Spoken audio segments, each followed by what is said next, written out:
Hola, hola, muy buenos días. Buenos días a todos y a todas. Bienvenidos a Polar Week 2025. Por aquí tenemos a Roy. Roy, you can start connecting, please.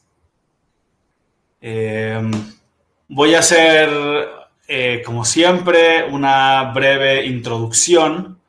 Es importante mencionar que la plática de hoy tenemos un invitado, bueno, como siempre todos los invitados han sido espectaculares, pero Roy es una persona muy especial para todos nosotros y definitivamente yo creo que uno de los mejores fotógrafos del planeta. Roy, can you turn on your mic and camera, please? Of course, claro. How are you? There you are. Thank you very much. Welcome to Polar Week 2025. So before we start, I wrote a very nice intro, okay? And after that, it will be all yours, but welcome. Muchas gracias. Thank you. Bueno, a ver. Muy buenos días a todos y bienvenidos al cuarto día de Polar Week 2025.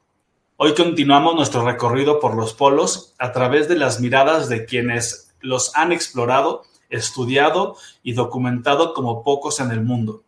Nuestro invitado es una de las figuras más reconocidas en la fotografía de vida salvaje, Roy Galitz, fotógrafo internacional, explorador polar y activista ambiental.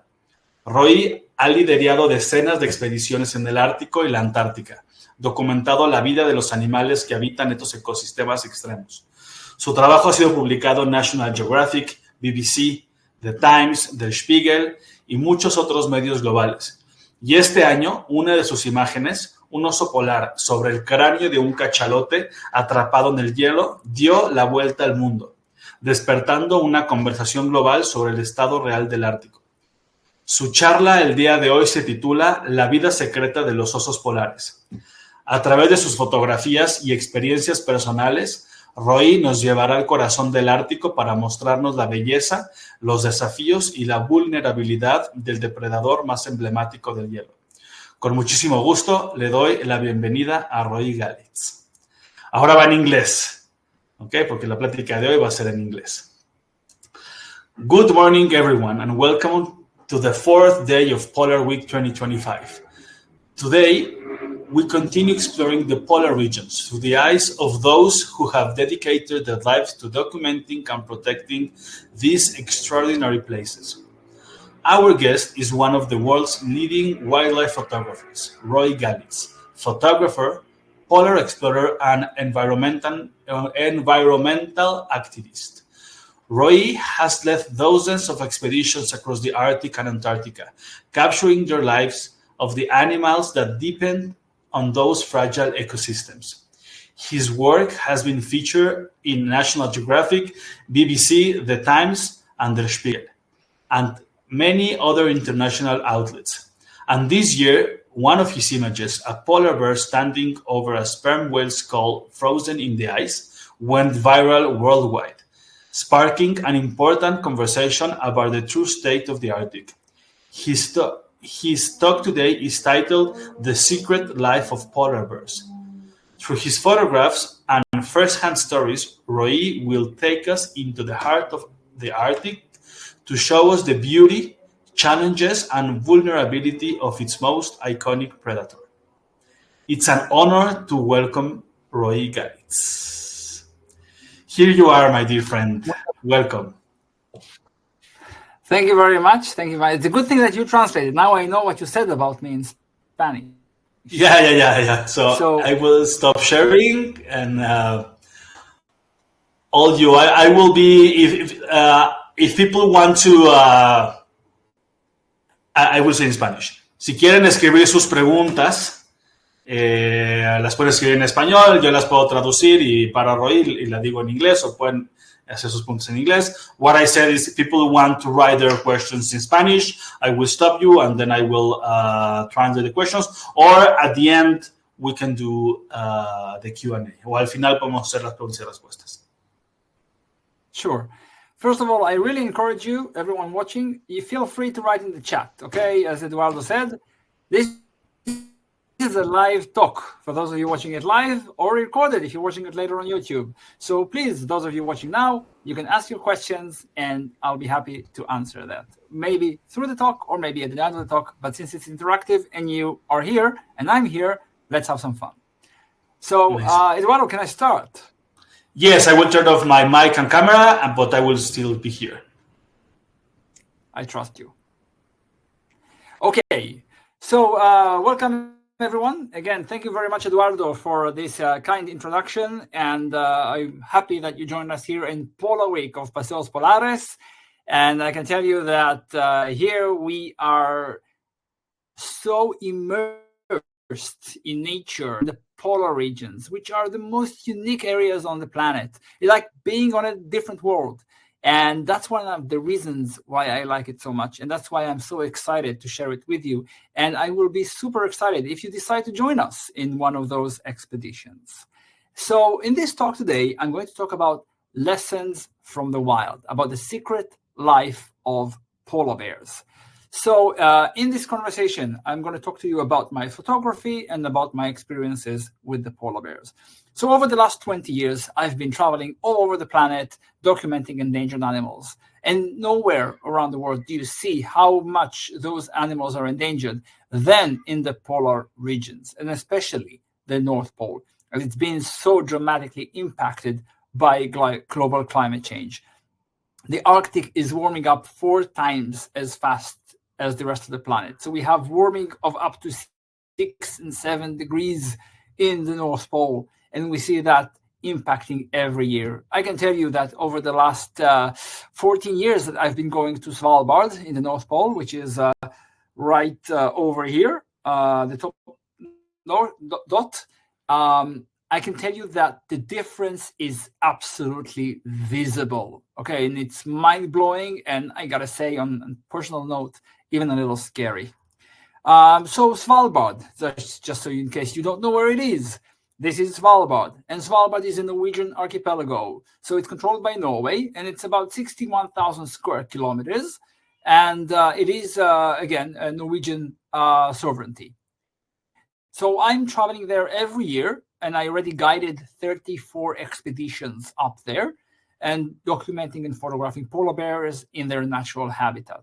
This is what I look like when I photograph there in the springtime. So this is in April. And in April, conditions are very different. But I also discovered that there is no such thing as being too cold. There is just not properly dressed. And as you can see here, I'm dressed very well. And you can see that I'm smiling from ear to ear, enjoying the very nice weather. Even here in this blizzard, I'm still smiling, as you can see, not only because it's a selfie, but also because I'm having fun. So every day when I'm there in April, I travel on snowmobiles. This is my daily commute. And I've been to Mexico City. I can tell you that driving there on snowmobiles is a lot easier than driving in Mexico City. And that's my daily commute. So this is us on top of a glacier in front of Longyearbyen. So Longyearbyen is the capital of Svalbard. And this is the way we drive to work every day on the frozen ice. So underneath us is actually 400 meters deep ocean. And we're driving on top of that every day to get to where the polar bears are. And every now and then we take a break.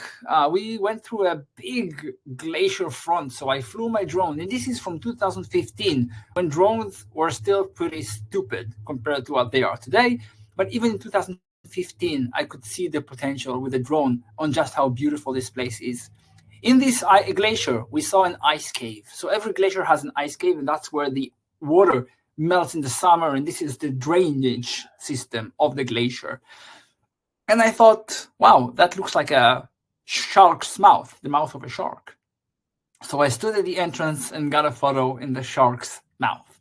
But we are there looking for polar bears. And polar bears are not so easy to find because polar bears are white and the landscape is white.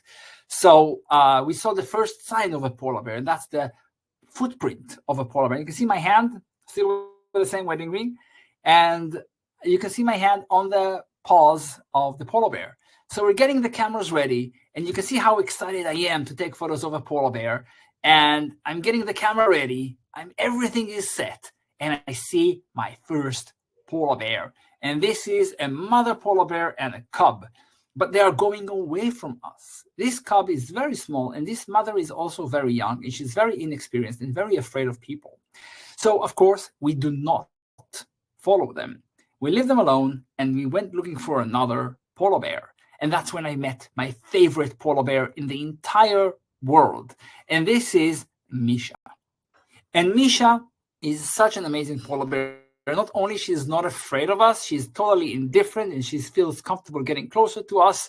And she has 2 young cubs, and she is my favorite polar bear in the world. And I know you're not supposed to have a favorite polar bear, but I do. Okay, so don't judge me.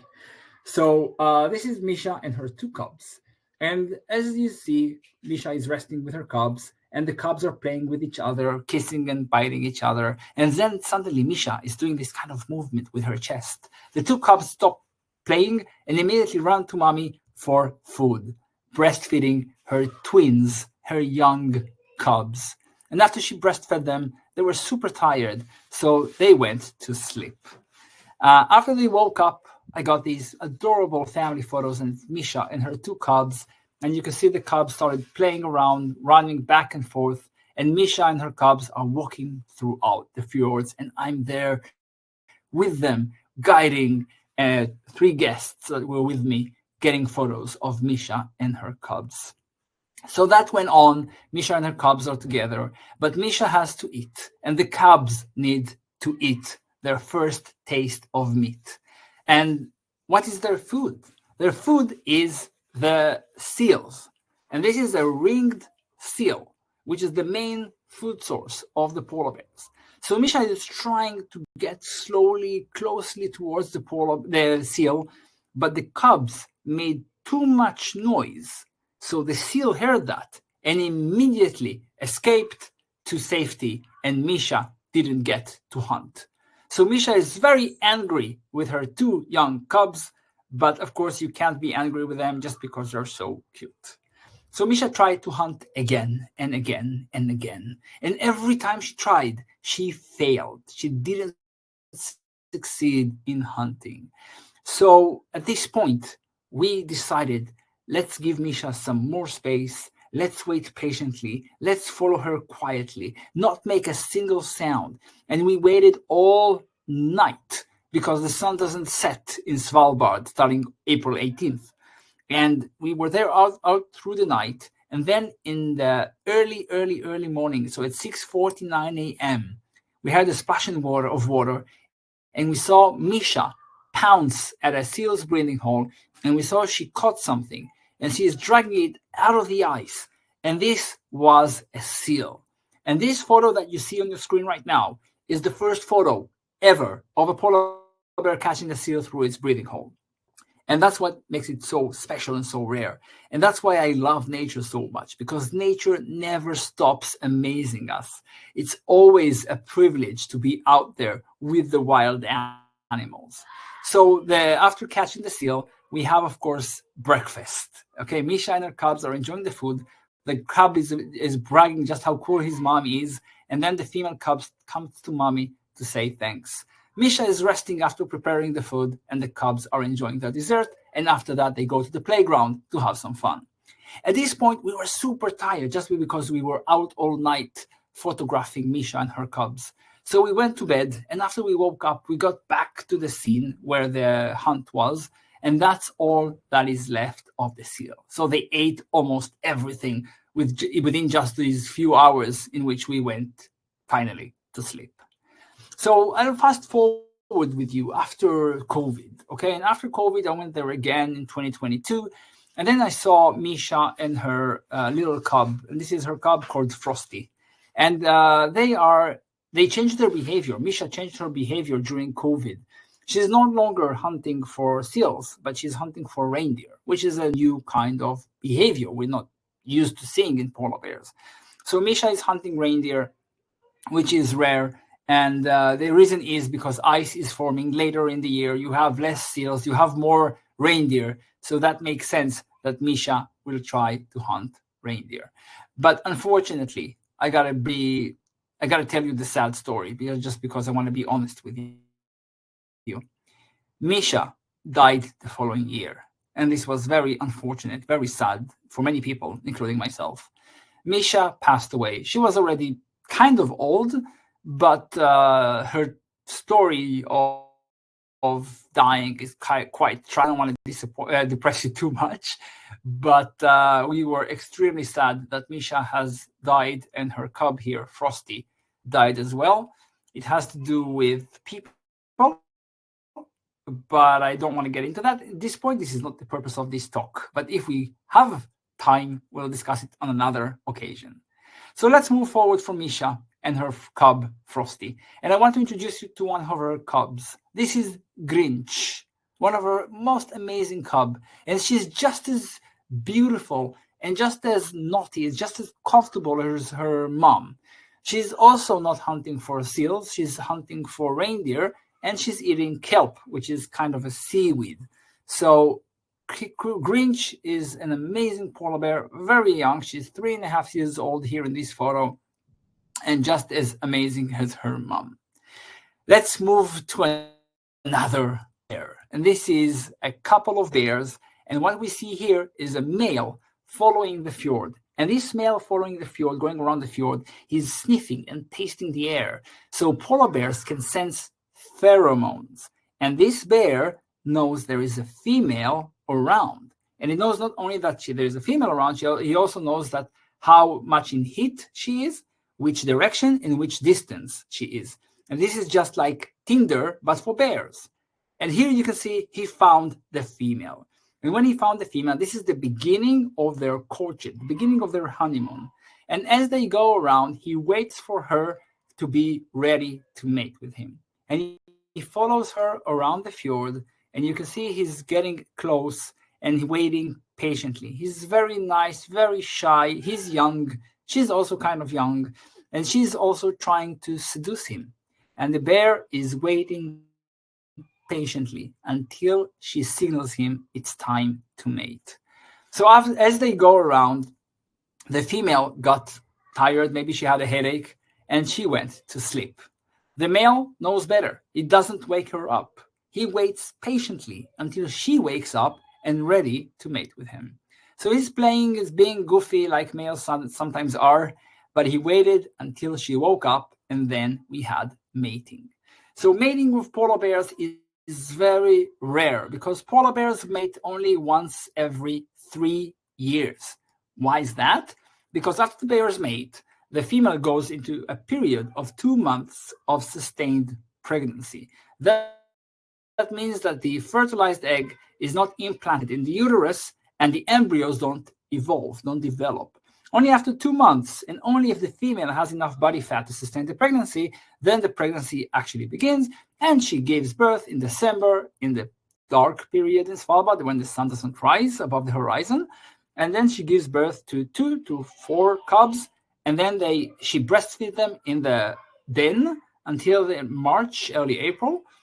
And then they get out of the den, and that's when the first time when they see sunlight, and that's the first time when they eat meat. Until then, she breastfeeds them so they grow up as fast as possible. So after the mating, the male needs to cool things down, so he does this kind of yoga thing, and after that, he goes to sleep. After they mate for several times, a few days, each of them goes their separate ways and will never see each other again. In 2019, I saw 2 males fighting. So this polar bear was fighting another bear. You can see he's injured. He's bleeding from several spots, but you should see the other guy. This guy is the winner. And then we followed the winner until he found the female. She was 5 kilometers away, so it was quite a distance. But for them, it's nothing. He can smell her. He knows she's there, and he could get close. So we followed him. This guy is a lot older. He's much more assertive, not to mention aggressive, than our previous male. And this guy wants to mate, and he wants to mate now. She's also seducing him, as you can see. And then out of nowhere, we had a snowstorm, a whiteout. Everything turned white, which created amazing photos, but very difficult to photograph. And after a few days of this honeymoon period, again, we have mating. So it's funny that polar bears see me and start mating. I don't know what to make of that, but I will take it as a compliment. So the polar bears are mating, and after they mate, of course, they hang out together. They mate a few more times, and then both of them will go their separate ways and will never see each other again. So the females raise their young alone without the males, and the males go and mate with several females and hang out on their own on the sea ice. So this is a male. As you can see, they're bigger. So males are twice the size of the females. Males can reach the weight of 700 kilograms, and females usually reach 300, 350 kilograms. I've seen males and females who are heavier than that, but of course, unfortunately, I've seen some that were a lot thinner than that. Okay, so these polar bears roam the fjord. By the way, I didn't mention that, but all the photos and videos you see in this presentation, I took personally on my expeditions.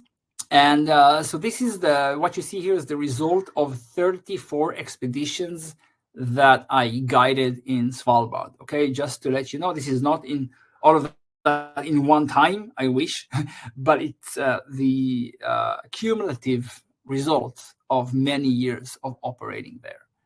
So the polar bears live in Svalbard. There are young ones. This is 3.5 years old as well, a young male, weighing 225 kilograms, if you want to know for a fact, at the best light of the day. And this is a young female, again, on her own. We don't have only polar bears. We also have other animals. I know this is about the secret life of polar bears, but I also want to introduce you to the Arctic fox. The Arctic fox is an amazing creature with the most insulating fur in the animal kingdom. So the fox's fur can isolate for 80 to 90 degrees between the interior and the exterior of the fur. So it could be outside minus 40, minus 50 degrees, and inside the fur it will still be plus 35, okay, which is pretty cool. So this is the Arctic fox, an amazing, amazing creature. In the winter, their fur is white, and in the spring, they shed their white fur and remain with their brown fur. So in the summer, we're taking trips, again, also with Passeos Polares, to Svalbard on the sailboat, because everything has melted. And then we can't go with snowmobiles. So in the summer, everything is much warmer. The temperature is above zero. It's about +5, +7, +10 degrees. The warmest I've ever had was +20, which is very warm. I was there with a T-shirt, and you can see that here you can see a beluga whale, and we are there on a boat, and then we go from the boat on zodiacs to get closer to wildlife. So these are photos that I took in 2018, 2016. And again, getting close to wildlife. Here you can see a polar bear. And this photo, I called it Dreaming of Sea Ice. Dreaming of Sea Ice. And you can see a polar bear sleeping on the last piece of ice in the fjord. And you can see the polar bear has two bodyguards, one grounded and one airborne, which is pretty cool. And polar bears will eat everything and anything they can. And here we have a polar bear eating barnacle gosling, so a chick of a barnacle goose. They eat dead walruses, which is very sought after delight. They sleep a lot, so they need to conserve energy until the ice comes back. And of course, we have mothers and cubs, and they are adorable and getting us the best photos and the best moments of interaction, which we always love taking photos of. And again, these are photos from before 2020, so before the pandemic, okay? So we're getting really amazing experiences. So polar bears are awesome, and I think that it really shows you how awesome they are. This is a mother with a yearly cub. So this cub is 1.5 years old. And here we have a little cub.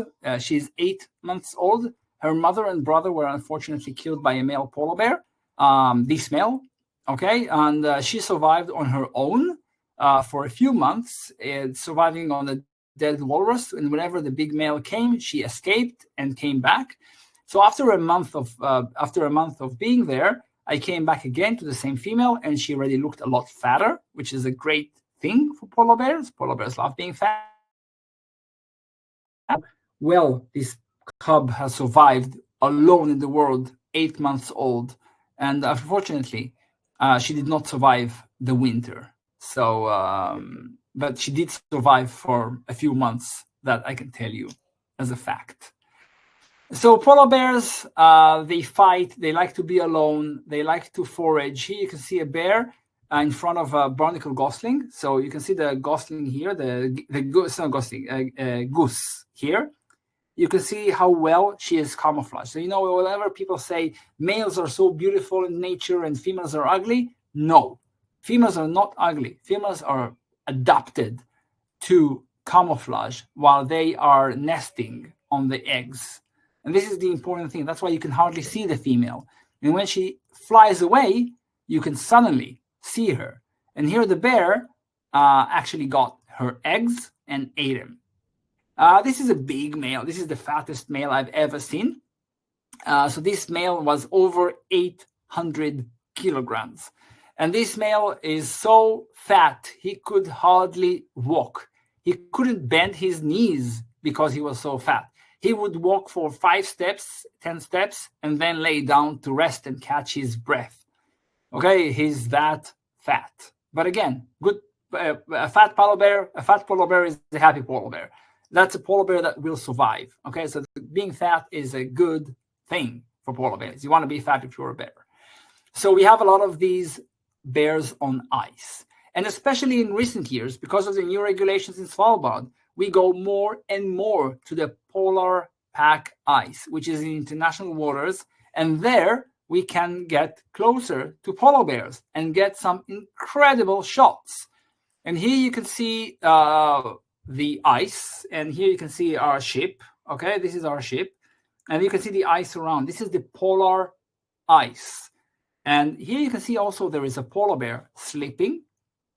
And over here, you can see a whale. That's a sperm whale.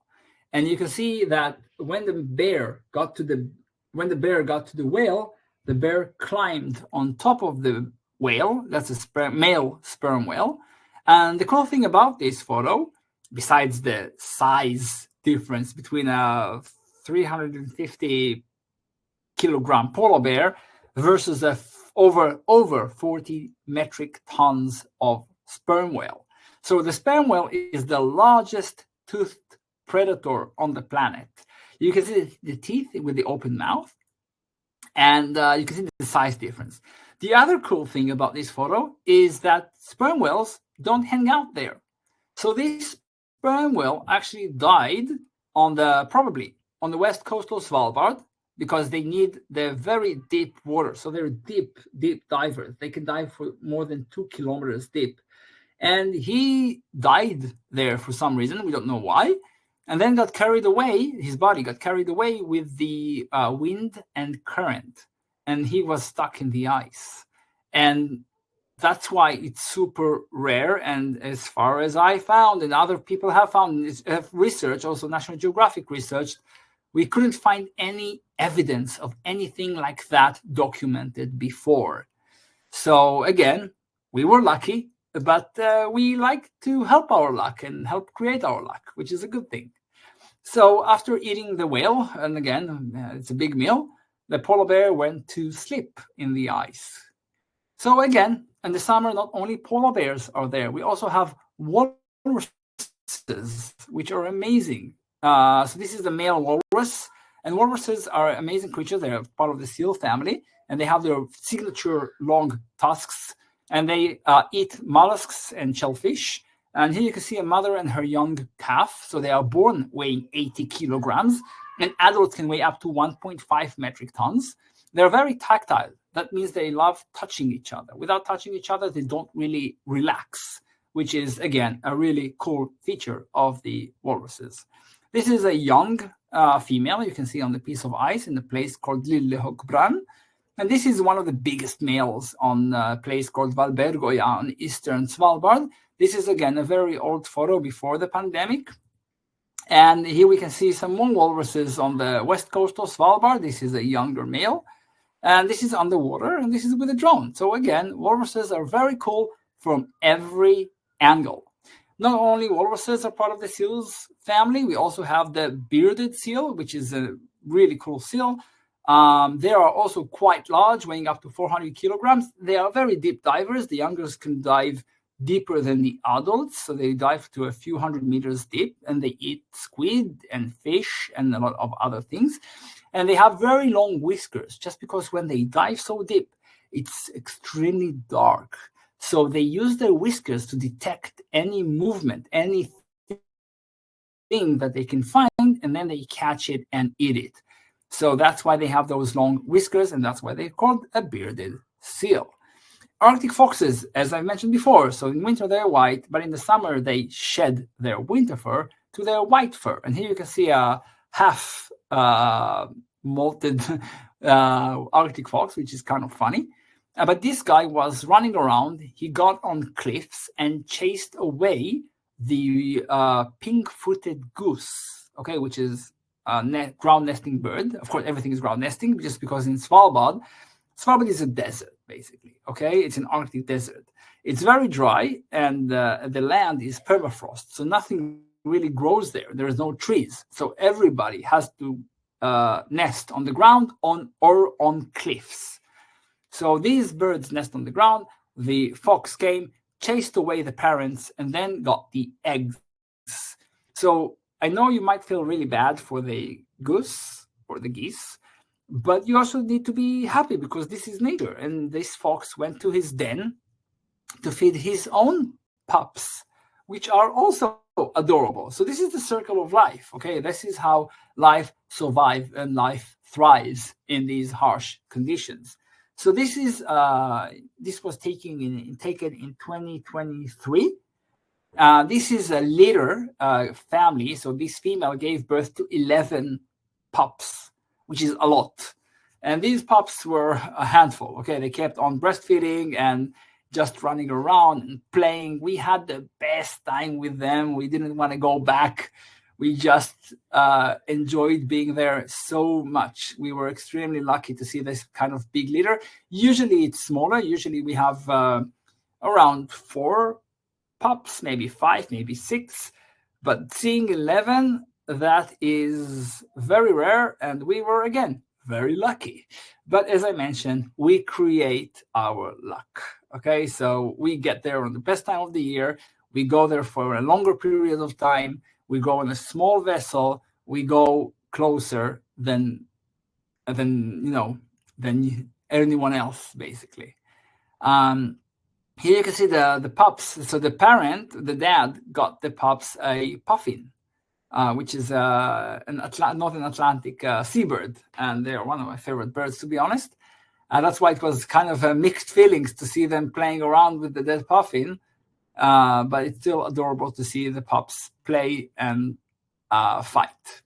So we also have a lot of birds. The bird in the front, this is a red-throated diver or red-throated loon, wherever you are on the planet. And we have an Arctic tern nesting in the background. These are little oaks also flying. The next photo, I called it Arctic angel. And this is an ivory gull. So these guys follow polar bears. And here we have an Arctic tern in courtship and the Arctic tern in the result of the courtship. So they feed their young. So they have to migrate south before the end of summer. And then they fly from the Arctic to around the Antarctic, which makes them one of the longest migrating annual birds in the planet, and also one of the animals that experiences the most sunlight on the planet, because they experience 24-hour daylight in the North Pole, but also have very long days in the South Pole. Puffins, of course, nest there, as you saw. We had the dead puffins, so we also have to have live puffins. And here we have a live puffin flying and having fun. This is a place called Alkefjellet in the east part of Svalbard. So this is a giant bird cliff, or the orchestra, whatever you want to call it. And this is the biggest glacier front in Svalbard. This is called Brasvelbran. It's a huge 45-kilometer long ice wall that we visit every time we're there. One of the coolest experiences I've had there, not just with polar bears, also with beluga whales. So here we have a pod of about 100 beluga whales going at the edge of the ice in a place called Hamilton Bukta.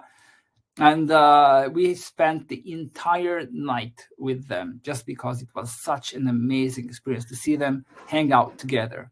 Of course, we also have other kinds of whales. We have humpback whales, and we sometimes see blue whales, and we get minke whales, which is, again, always an amazing experience. So these are some more seabirds that we have in Svalbard. They look like a flying penguin. This is the Brunix guillemot. And, of course, the melting. So the Arctic is warming up. Everything is melting in the summer. It's really warm, okay? So if you want to travel there and you're afraid of the cold, in the summer, it's, again, plus 10 degrees centigrade. So everything is melting, and everything is melting. So we have a lot of these waterfalls, and these waterfalls photos also won several awards.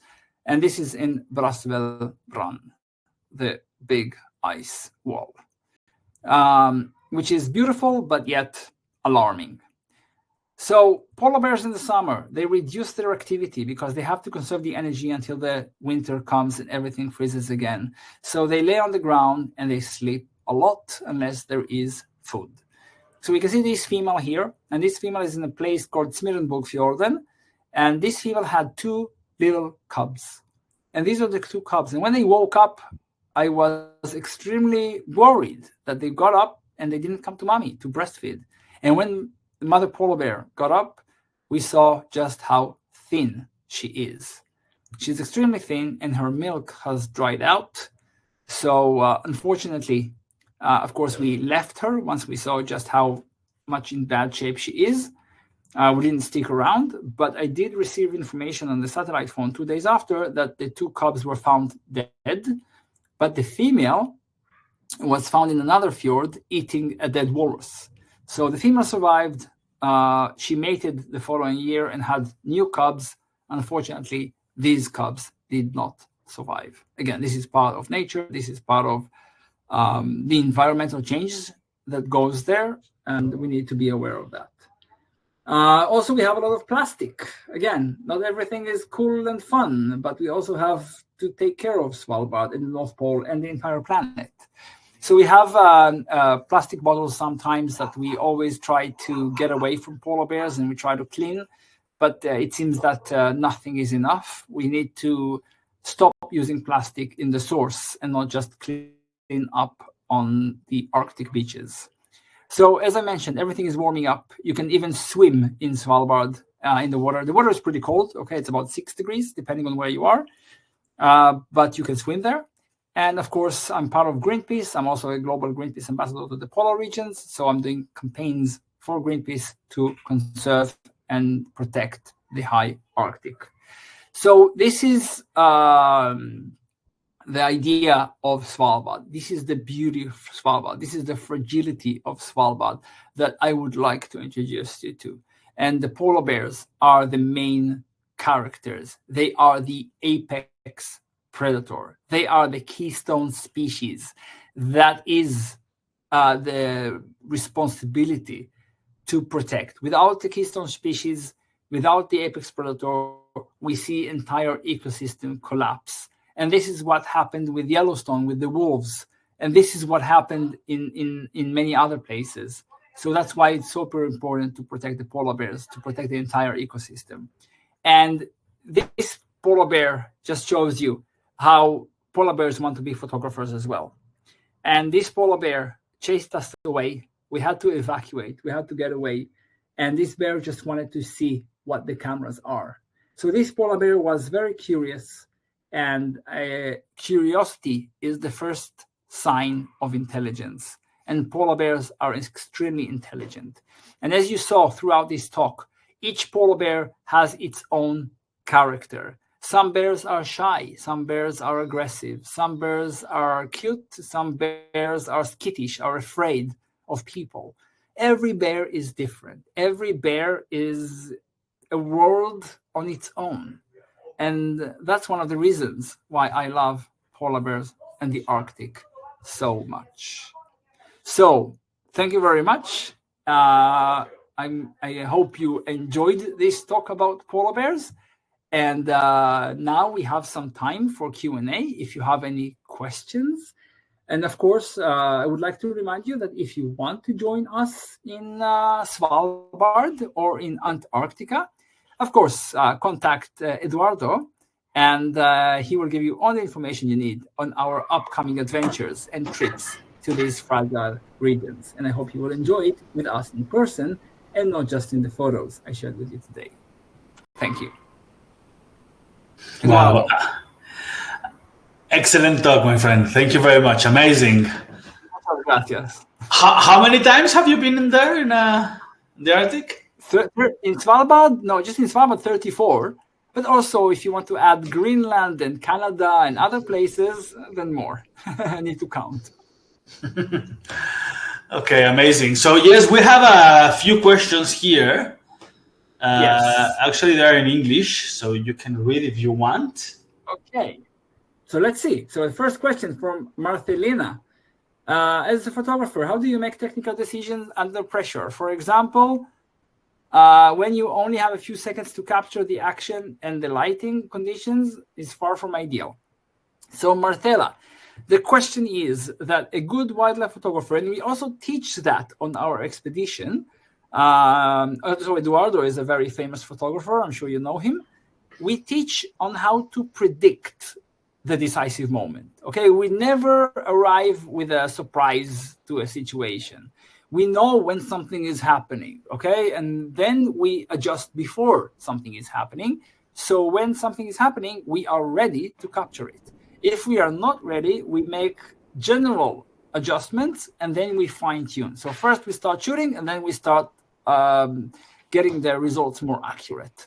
But the point is never let nature catch you by surprise and always be ready to the lighting conditions that you have in front of you. That's an answer to the first question. But of course, we teach that. Marcelina also asked, can you use a drone in the Arctic? So the answer is depending on where. So if we talk about Canada or Alaska or Svalbard or Greenland, every place is different. So let's talk about Svalbard. And when we talk about Svalbard, in the new regulations that started in January 2025, you are not allowed to fly a drone in the national parks. So the national parks is 65% of Svalbard's territory is a national park. So the photos you saw with drones were taken, that I took, were taken either before the new regulations kicked in, or I did take photos like the polar bear on the whale, but that was out of Svalbard. So what we do in Svalbard on our trips, we go with our ship out of Svalbard. Once you go 12 nautical miles out of Svalbard territory, you're in international waters, and then you can fly a drone because we are not in Svalbard or Norway anymore. That's an answer regarding drones. Regarding Antarctica, on most cases, you are not allowed to fly a drone, but we have 2 vessels which you can fly a drone because they have a special permit. Another question by Marina Reyes Torres. Amazing photos, wonderful work, incredible, bravo. Thank you so much. Oh, thank you, Marina. That's not a question, but again, thanks. Okay, thank you, Marcelina. Wanda Morales Rodriguez Morales. Both Morales? 2 Morales? Okay. Thank you for your time. Amazing. Share this passion with people like you. Thank you so much, Morales. Desiree Neles. Thank you very much. What an honor. Amazing job. Thank you very much, Desiree. Thank you very much. Desiree also wrote, I'm very excited about my next trip, but after listening to you, I became aware that we as well are the problem, aren't we? By getting there on big boats, crushing ice, should I feel guilt? Desiree, that is a very good question. So depending on how you travel and what do you do with it. So our goal is not to travel for the sake of traveling. Okay, our goal is not to be disruptive with nature, but to be protective of nature. So the way we operate is we go on smaller vessels. We only operate on smaller vessels. And those vessels are always eco-friendly. So one of our ships is hybrid. So it uses electric propulsion and very low emissions. We have another boat that runs on solar energy. We have sailboats that are only losing wind and fuel if we need some assistance, okay, when there is no wind. We have smaller vessels that we operate, and even the bigger vessels that we operate with 100 people, they are still as eco-friendly as can be. So the goal is, first, we are always making sure we are eco-friendly. Second, we do not break fast ice. So that is ice that is connected to land, because there are animals living there, like seals with their maternity dens. So we don't break that. We don't disturb animals. We don't harass animals. So if you ask me the question, first of all, the first answer is no, we do not create harm, and we should not feel guilt about doing that. We are actually proud that we're not creating any harm. Second is we are photographing and documenting and telling the stories of the environment we're visiting. I am, and Eduardo is, and each of one of our clients is an ambassador for the Arctic. The fact that we go there and we photograph and we tell those stories and we share them on the news and in National Geographic and in different magazines, we are being their voice, because polar bears have no voice. If nobody will tell their story, if nobody will share the news, if nobody will see and document the change, then they will be forgotten. So we are making sure that we have not only we don't have a negative impact, we make sure we have a positive impact. And this is what we do and why we do it. And again, Desiree, you're welcome to be a part of this positive feedback loop. She's joining the Sea Spirit and Summer, Desiree. Okay, cool. So I'm sure you will enjoy it, and I'm sure, Desiree, I count on you to become a positive ambassador of the Arctic. Okay, I know who you are, and I will make sure. Jocelyn Ramirez, thank you very much for sharing. The teddy bears are so cute. Amazing chat. Thank you. Yes, the teddy bears are really cute. And again, I have a thing for cubs. I really love cubs. And of course, they are the future. But also, I want to tell you another fact about polar bear cubs. Only 1 in 4 will survive to adulthood. Okay, so only 1 in 4. And this is why it's super important for us not to make it more difficult for them, but to protect them and make sure that we do not impact their environment. And this starts at home, not just while being there. Okay. We have more questions? I have one question, yes. Yes, Eduardo, hermano. So for photographers who dream of shooting wildlife in the polar regions, what is the most common mistake you think they should avoid? So there are a few mistakes that people make. Okay, mistake number 1 is coming on the wrong time of the year. Okay, so you got to make sure that you come at the best time of the year, and the best time of the year is usually it's June, July until mid-August. That's number 1. Number 2 is people who come on too big of a boat. Okay, so if people come on a 200 people vessel, it's much more difficult to photograph than being on a 100 or 50 or 12. Okay, so I can tell you that usually smaller is better because you have more flexibility. And the third is understanding that when you come as photographers, and if you want to take photos, you got to understand that it's a lot about light, it's a lot about angles, it's a lot about being at the right place at the right time, it's a lot about being patient.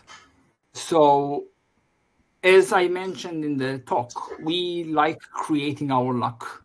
Okay, we don't rely on luck. We try to help our luck, to tell the best stories we can. And that's the main point. Okay, so you need to be patient, you need to be ready, you need to make an effort, you need to be there at the right time, with the right vessel, with the right guides, in order to get the right results. Amazing. Thank you very much. I don't see more questions. Just one last comment from Desiree. Desiree, thank you so much. I'm glad to be a part of something amazing, and I take care of, again, thank you. Thank you, Desiree. I'm sure you will enjoy. Marcelina, please, Ray, give us some advice and inspiration to all nature photographers from Mexico who want to become as great photographer as you are. First of all, thank you. I will give you the best piece of advice. Okay, and this is the main thing. And I gotta tell you, okay, I gotta be honest with you. I'm not the best photographer. There are amazing photographers out there. Really. I'm humble enough to say that there are better photographers than me, and I promise you. The main difference, what makes my photos better than others is because I have more chances. Because again, as I mentioned, we like to be lucky and we like to help our luck. So the fact that we get to go to those amazing places over and over again is a huge benefactor to getting better photos.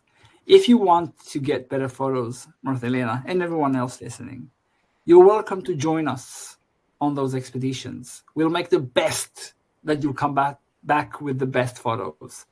But if you go again, you get different things. And if you go again, you get different things. But that's the key to nature photographer and to everything in life. It's about perseverance. It's about consistency. It's about trying again and again to get the best results you can. And if you ask me what is the best advice and why my images are better and unique, it's because I'm going out there so many times. And I want to be honest with you. It's not because I'm a great photographer. It's because of my consistency and determination and the fact that I always try my best to be out there at the best times, best chip, best everything to create that luck.